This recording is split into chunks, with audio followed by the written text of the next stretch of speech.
Que Pedro Sánchez no puede poner un pie fuera de Moncloa es algo que es un hecho y que es una realidad. De hecho, la banda sonora de los Sanfermines se ha convertido en esta melodía ya bastante habitual en las calles españolas. Que echa fuego, echa humo. Arde, arde. Más del 80% de nuestros espectadores han votado que Algo que, como vemos, ni siquiera en la televisión de Sánchez, en Telesánchez, han podido censurar. Tampoco han podido censurar a la UCO, una UCO que investiga al Partido Socialista Obrero Español al completo, concretamente las donaciones que Ábalos ha hecho desde el año 2014 al partido y que no se han podido justificar. También descubrimos que Francina Armengol está al borde de la imputación. Tenemos más titulares. Antes veíamos a la presidenta Francina Armengol, presidenta del Congreso, Teo Ibernón. Hoy se ha dado otro paso para su posible imputación. Sí, Sandra, porque el Tribunal Supremo ha preguntado a la Fiscalía sobre si procede o no su imputación, la presidenta del Congreso, porque hazte oír se querelló contra ella por falso testimonio. Armengol aseguró hace un año que no conocía al empresario Aldama, figura clave del caso Koldo, pero hace unas semanas sí reconoció que pudo coincidir con él en alguna reunión. Ayer lo confirmó en el propio Senado, aunque insistió en que ella no había mentido. Comprobamos que el repaso de Alberto Núñez Feijóo ayer en el Congreso a Pedro Sánchez ni mucho menos fue una barrabasada, sino todo lo contrario. Queda acreditado, tal y como destapa medios de comunicación como es el caso de La Gaceta, que Pedro Sánchez se ha lucrado, como dijo a título lucrativo el líder de la oposición, de los negocios, de los prostíbulos, de su suegro. Una situación que Pedro Sánchez trata de esconder, aunque eso sí, es algo completamente irremediable. Cuando Begoña Gómez en el año 2013 adquiere el apartamento de Mojácar, en la nota simple del inmueble figura que la parte que vende es la sociedad San Bernardo 36 SL, que es la matriz desde la que se ha controlado los negocios de la prostitución de su familia. Y de la misma manera, cuando en el año 97 la mujer del presidente adquiere la vivienda donde Sánchez vive durante más de una década antes de ser nombrado presidente del gobierno, Begoña Gómez tan solo tenía 22 años, acababa de empezar a trabajar. Estamos hablando de una casa que actualmente vale 700.000 euros. Obviamente en esa fecha tu valor sería muy inferior, pero es bastante difícil de entender que Begoña Gómez con 22 años pudiera tener semejante capital para hacer frente al piso de ese inmueble. Y la tesis que refuerza esta idea es que en el año 2009, es decir, cuando Sánchez ya estaba casado con Begoña Gómez y vivían en este inmueble, Sabiniano, el padre de Begoña, que controlaba gran parte de estos negocios de la prostitución, comenzó a figurar en las escrituras como usufructuario de la casa. No, yo te hacía la pregunta porque la mujer del presidente trabajaba en esas empresas. Quiero decir, no es que no trabajase de nada, trabajaba en esas empresas, no sé si era contable, si era administrativa o lo que buenamente era. Sí que es cierto que tú apuntas ese registro notarial donde aparecen los dos, pero ella trabajaba en esa empresa.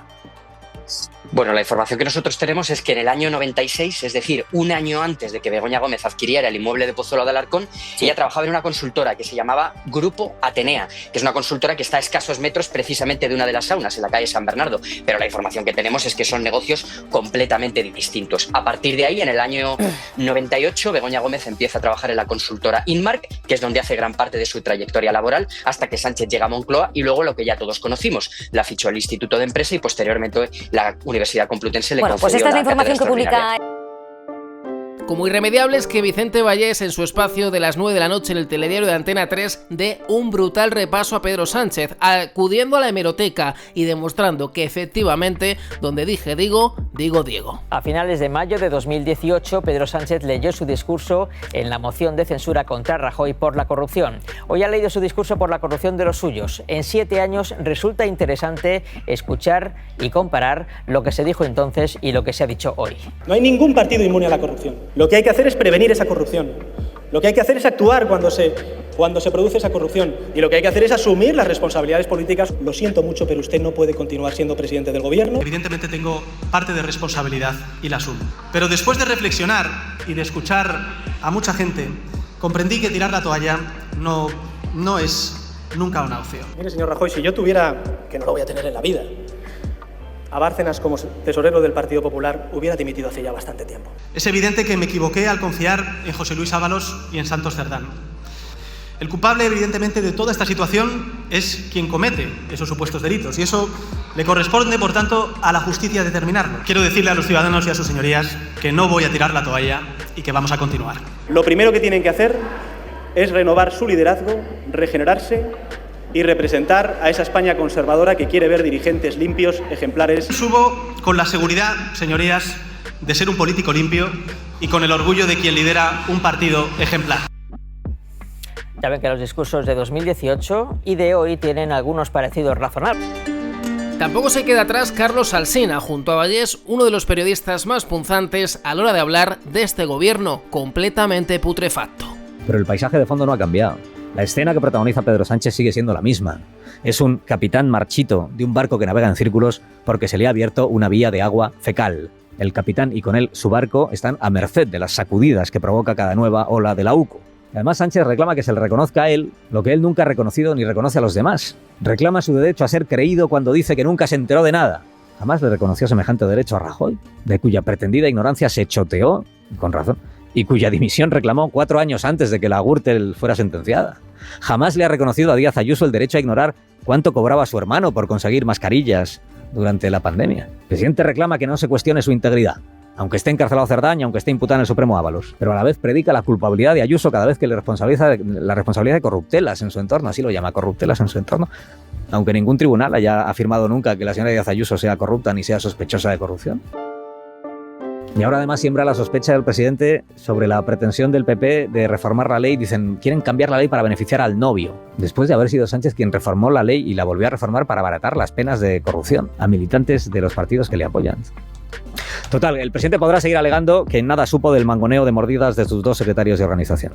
Ahora, tampoco supo nada de cada uno de los pasos que dio Cerdán entre el día en que fue detenido Koldo y el día que cesó Cerdán en su cargo, cada vez que persuadió Cerdán a Ábalos y a Koldo para que coordinaran sus defensas con el PSOE, cada vez que intentó que el exministro aceptara un puesto en una consultora, 2 o 3 tertulias, a cambio de apartarse y no hacer ruido. Todo eso también lo ignoraba el presidente del gobierno. También ignoraba cómo Cerdán recibía en Ferraz a las Leires y a los Dolcetes con las grabaciones Villarejas. También eso lo ignoraba. Aquel audio en el que Villarejo hablaba de las saunas del suegro de Pedro Sánchez y de cómo en ellas se grababa a clientes poderosos para tener con qué chantajearlos. Y por si alguien pensaba que lo que dijo Feijóo de que Pedro Sánchez se lucra de la prostitución o que se ha lucrado en el pasado, aquí están las pruebas y las evidencias. El periodista Alejandro Entrebasaguas da importantes datos y un ex trabajador de las saunas del suegro de Pedro Sánchez tampoco se queda atrás. Hacía las cajas, preparaba dinero para dejarlos para comprar bebida y luego, según los pasos que había hecho la chica, dejaba el dinero de cada chica pues, por los servicios que había hecho. O sea, ella pagaba a las prostitutas, pero también cobraba a sus clientes, o eso estaba, no sé, diversificado. No, ella aparecía por allí, sobre todo por las mañanas. Sí, sí. Había 2 turnos, que era mañana y noche, y en algunas zonas 3, y ella pues por las mañanas aparecía, hacía las recaudaciones y ya te digo, pues dejaba los dineros. Y Tony, en algún momento, por ubicarnos en el tiempo, ¿ya era pareja del señor Sánchez, Begoña Gómez? Sí.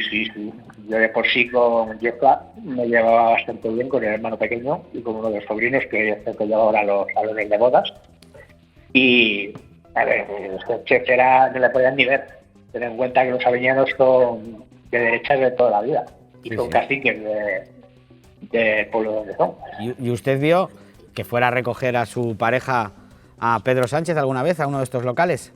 No, a Pedro no lo he visto nunca. Lo que sí que nos hablaban de él, incluso a lo último ya que estaba en la sauna mal porque había drogas, había problemas con el hermano que se hizo cargo, nos contaban que se querían deshacer de los locales pues porque iba a salir todo para adelante.